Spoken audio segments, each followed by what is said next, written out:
High, কেমন আছো সবাই? আশা করি সবাই খুব ভালো আছো। আমিও খুব ভালো আছি। কোয়েলস মুভমেন্ট চ্যানেলে সকলকে স্বাগত। আমার তরফ থেকে সকলকে জানাই শুভ দীপাবলির অনেক অনেক শুভেচ্ছা।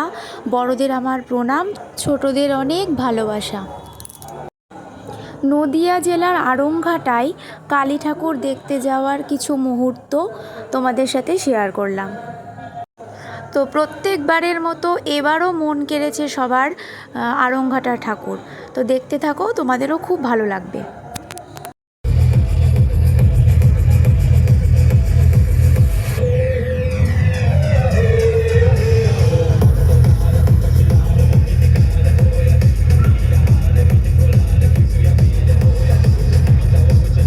তো প্রথমেই আমরা প্রবেশ করেছিলাম প্রেম মন্দিরে।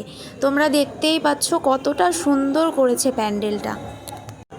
1 ঘন্টা ধরে লাইনে দাঁড়ানোর পর ভিড় ঠেলে একটা ছোটোখাটো যুদ্ধ করে অবশেষে আমরা ভেতরে ঢুকতে পেরেছিলাম।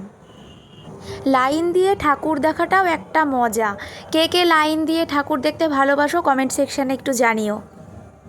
একটা মাঠে 4টে প্যান্ডেল হয়। তারপর পৌঁছে গেছিলাম সেখানে।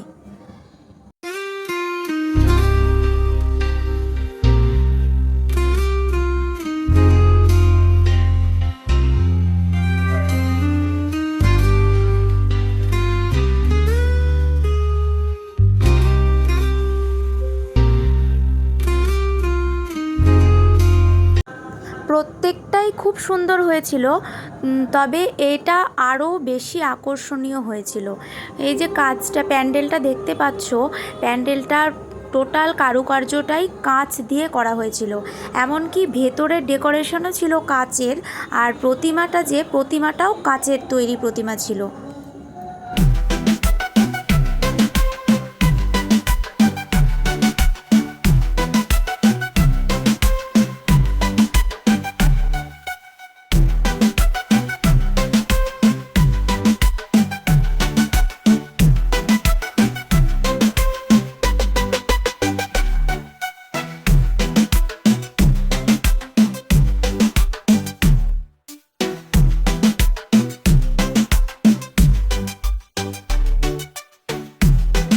এটাতেও মিনিমাম 1.5 ঘন্টা লাইনে দাঁড়ানোর পর আমাদের ভেতরে প্রবেশ করার সময় হয়েছিল। তবুও ভালো লেগেছে, খুব সুন্দর হয়েছিল।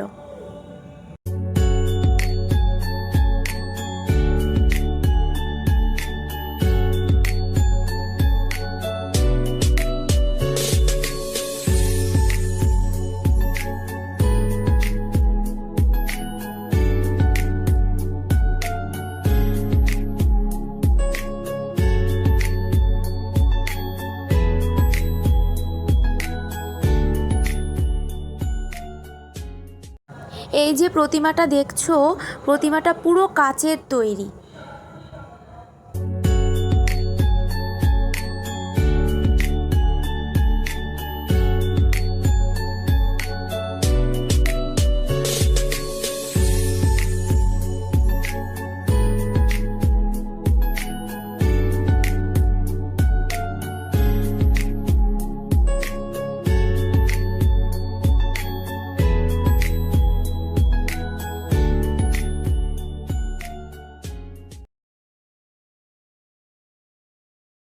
এটাও ওই মাঠে আরও একটা, এটাও খুব সুন্দর হয়েছিল। আর এটার লুকটা দেখো, সিম্পলের ওপর ইউনিক টাইপের। আর ভেতরে ছিল পিচবোর্ডের কাগজের অসাধারণ কাজ। তো সব মিলে তোমাদের কেমন লাগলো কমেন্টে অবশ্যই জানিও। ভালো লাগলে লাইক করো, চ্যানেলটি সাবস্ক্রাইব করে পাশে থেকো। টাটা।